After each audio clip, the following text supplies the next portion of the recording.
Hi family, welcome back to the office. As you can see, I've kept up with my bookshelf here. Today I wanted to talk about discipline as it applies to the Maffetoner method for beginners and also for intermediate runners or people who have been doing the Maffetoner method. For advanced, I know nothing about that. I am not an advanced Maffetoner, but you can check out Floris Gierman's podcast, The Extra Milist. He talks to plenty of people who know a little bit more about that. For the beginner, the discipline is going to be fairly obvious, and it's going to be sticking with the 180 formula. So whenever you set out and you start running in the Maffetoner method, a lot of times you slow down, and you'll see it in the Facebook group, for the Maffetoner or for the Extra Milist.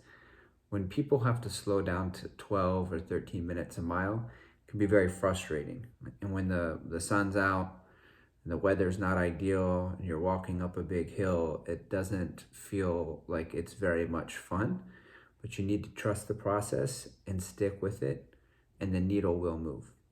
One of the helpful things that I did on my runs was actually listen to the Extra Milist podcast with Floris Gierman and listen to other people's stories about how the Maffetoner method worked for them, and remind myself that if it could work for all these other people, that it would work for me. And I am probably not as fast as I think I should be. All right, so for discipline for the intermediate Maffetoner, I guess first we would have to define our terms of what an intermediate Maffetoner is. There's certainly no such thing as a Maffetoner.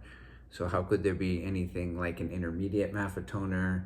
How would we know? I could say it's some arbitrary amount of time, like maybe you've been doing it for whatever, but I'm going to define it as you've been running the Maffetoner method from, an aerobic base building period.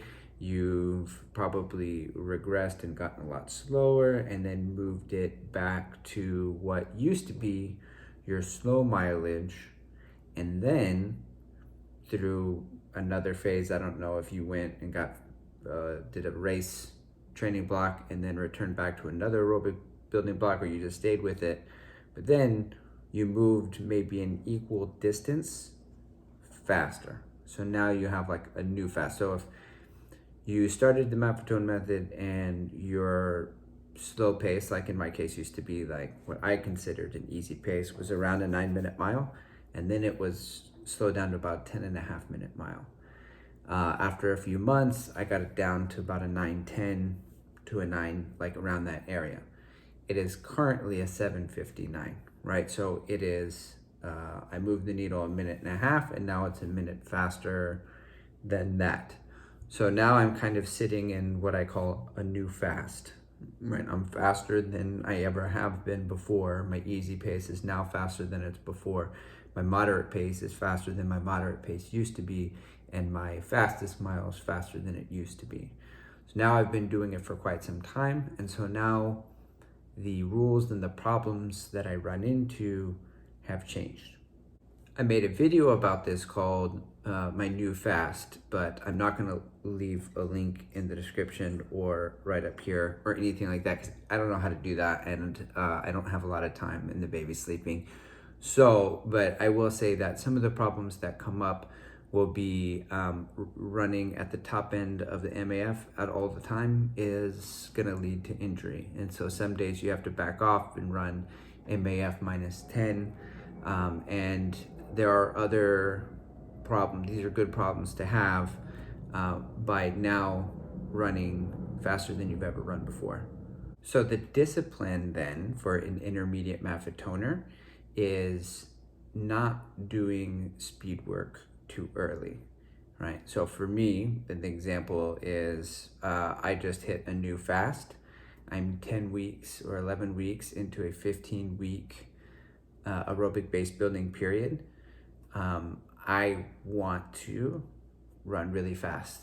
I want to run a mile really fast. I want to run a 5K really fast. I want to PB all of my race distances, but I still have 3 or 4 weeks. And if I'm being honest, I haven't been doing tons of warm up, tons of cool down, tons of foam rolling. I am working it in. I am doing some of it, right? But if I'm running 9-minute miles, you know, I'm not, and I'm not doing much speed work, I'm not doing a lot of those before mentioned things. The reason I'm making this video is because I did just that.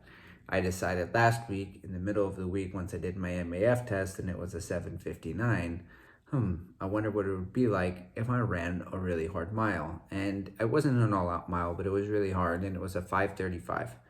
For context, my fastest mile before the Maffetoner method was a 6:47. The very next day, I was running, and after 5 miles, I thought, I wonder what it would be if I did a low-end marathon pace mile with my heart rate. And then on the higher end of my heart rate, just short of threshold for marathon pace. And those times were 6:59 and 6:53. I just did a cool down. The third day, I'm in the habit of doing this, running 5 miles and then saying, I wonder what a threshold mile would look like. So I started around the track comfortably hard, and it was about a 6:07 after one lap, and then like a 6:14 after two. And then I felt my hamstring just a little bit. There was no pop, I didn't pull anything, but I started to notice it. And so I stopped. This was on Saturday. This was during my long run. I just jogged. I called it a day. I did about 9 miles that day. Iced it, rolled, Googled it, because that's what you do. And it made sense. Tight quads, tight hips, so I foam rolled the quads, did some hip opening exercises and all of that. My hamstring's fine, but it could have been a whole lot worse. Now, I could say the lesson here is that all you need is really a proper warm-up every day, proper cool down every day. Make sure you're foam rolling many, many times during the week and stretching and all of that. Also good advice. Instead, I'm going to say the discipline for an intermediate Maffetoner is to hold the line, stick to the aerobic base building period. Even if you've noticed through your MAF test you've gotten a whole lot faster, don't run fast yet. Wait until you reintroduce the speed work appropriately.